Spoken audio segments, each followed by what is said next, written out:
তারা যেটা নবীর সময় ছিল না।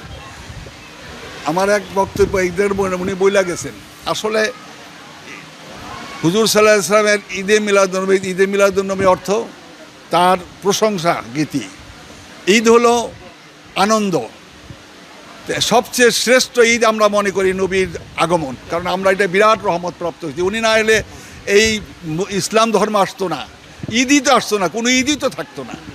যারা বেদাত মনে করে তাদের বিভিন্ন, আজকে তো আপনারা জানেন ৭৩টা দল হয়েছে নবীর ইসলাম ধর্মে।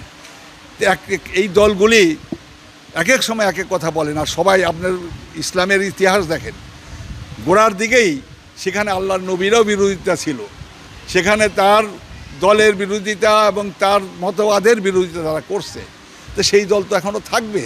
আমরা মনে করি আল্লাহর যে নবীর যে বংশধর, যারা আল্লাহর অলিরা যুগে যুগে, সেই আজমির শরীফে খাজা মঈনুদ্দিন চিশতি, গাউসে পাক পিরানে পীর দস্তগীর মহিউদ্দিন আব্দুল কাদের জিলানি, তারপরে নকশবন্দি বাবা হদ্দিন মুজাদ্দেদ আলবাসানি, হজরত জান শরীফ সুরেশ্বর, এইভাবে অসংখ্য যারা নাকি নবীর আওলাদ, তারা এই ঈদে মিলাদুন্নবী পালন করেন এবং তারা প্রকৃত ইসলামের ধারক ও বাহক হিসাবে এই জগতে ইসলাম প্রচার করে যাচ্ছেন, ইসলামকে ধরে যাচ্ছেন।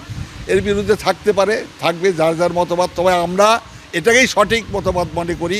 এবং আল্লাহর নবীর সাহায্যে, আর যে নাকি আল্লাহ যেখানে বলছেন যে আপনাকে সৃষ্টি না করে জগতে সৃষ্টি করতাম না, সেই নবীর যদি আমরা সম্মান না করতে পারি, সেই নবীর যদি গুণগান না গাইতে পারি, তাহলে তো আমরা নাফরমান, তাহলে তো আমরা তার সেই আসল প্রকৃত ইসলামকে আমরা ধারণ করতেছি না। আমার বক্তব্য এইটুকুই। অনেকে অনেক ধারণা থাকবে, সেটা আমাদের বক্তব্য না। আমরা আমাদের কর্ম, সত্যিকার যেটা ধর্ম, সেটা কর্ম আমরা করে যাব ইনশাআল্লাহ। আসসালামু আলাইকুম।